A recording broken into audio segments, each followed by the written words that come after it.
নকল অ্যাডাপ্টারের সবথেকে বড় সমস্যা এটা সঠিকভাবে ভোল্টেজ ও অ্যাম্পিয়ারকে কন্ট্রোল করতে পারে না। তার থেকে বড় আরেকটা সমস্যা হচ্ছে নকল অ্যাডাপ্টারে হিট প্রোটেকশন থাকে না, যার কারণে দীর্ঘদিন নকল চার্জিং অ্যাডাপ্টার ব্যবহার করলে ফোনে নানান রকম সমস্যা দেখা দেয়। তার মধ্যে অন্যতম ফোনের ডিসপ্লেতে গ্রিন লাইন চলে আসা, ব্যাটারি ফুলে যাওয়া, ফোনের লজিক বোর্ড নষ্ট হয়ে যাওয়া, এমনকি ফোনের ভিতরে যে আইসি গুলো আছে সেগুলো ধীরে ধীরে ড্যামেজ হয়ে যায়। আর ঠিক এই কারণে আমাদের ফোনের বয়স একটু বাড়তেই দেখা যায় পারফরমেন্স ড্রপ করা শুরু করে দিছে। সো আপনার শখের ফোনটিকে সুরক্ষিত রাখতে চাইলে আপনাকে 100% অথেন্টিক অরিজিনাল চার্জিং অ্যাডাপ্টার ব্যবহার করতে হবে। কিন্তু আমাদের দেশের বাজারে যেই অবস্থা, এখানে অরিজিনাল চার্জিং অ্যাডাপ্টার এক প্রকার সোনার হরিণের মতো। টেনশনের কিছু নাই, এক্সজিবি আপনাকে দিচ্ছে 100% অরিজিনাল অথেন্টিক প্রোডাক্টের নিশ্চয়তা।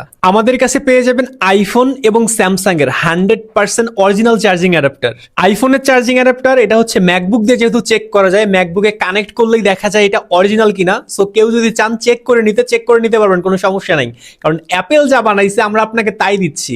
সো চেক করলে অবশ্যই অ্যাপেল তো বলবে প্রোডাক্ট তার নাকি এটা অন্য কারোর। অপরদিকে স্যামসাং এর এখন পর্যন্ত ওই ধরনের কোনো টেকনোলজি আসে নাই, বাট হচ্ছে এটার প্রোডাক্টের প্যাকেজিং, প্রোডাক্টের কোয়ালিটি, এটার ওয়েট, এগুলো জাজমেন্ট করে আপনারা বুঝতে পারবেন এই প্রোডাক্টটা 100% অরিজিনাল কিনা। আমরা অ্যাপলের যে চার্জিং অ্যাডাপ্টার আপনাদেরকে দিচ্ছি, আপনি চাইলে এই অ্যাডাপ্টারটি স্মুথলি ব্যবহার করতে পারবেন আপনার আইফোন 11 থেকে শুরু করে আইফোন 17 প্রো ম্যাক্স সবগুলোর সাথেই। আর আমরা স্যামসাং এর যে চার্জিং অ্যাডাপ্টার আপনাদেরকে দিচ্ছি এটা হচ্ছে 45 ওয়াট, 45 ওয়াট। এটা আপনি ব্যবহার করতে পারবেন স্যামসাং গ্যালাক্সি S22 সিরিজ থেকে শুরু করে S25 সিরিজ পর্যন্ত প্রত্যেকটা ফোনের সাথেই। আর এই প্রোডাক্টগুলো কেনার জন্য আপনাকে কিন্তু কষ্ট করে ঢাকায় আসতে হবে না। আপনি চাইলে আমরা প্রোডাক্টগুলো নিয়ে চলে যাব আপনার বাসার সামনে। তাই আর দেরি না করে আপনার ফোনের সুরক্ষায় এই অ্যাডাপ্টারগুলো অর্ডার করতে সিম্পলি যোগাযোগ করুন আমাদের প্রোফাইলে দেওয়া ফোন নাম্বারে।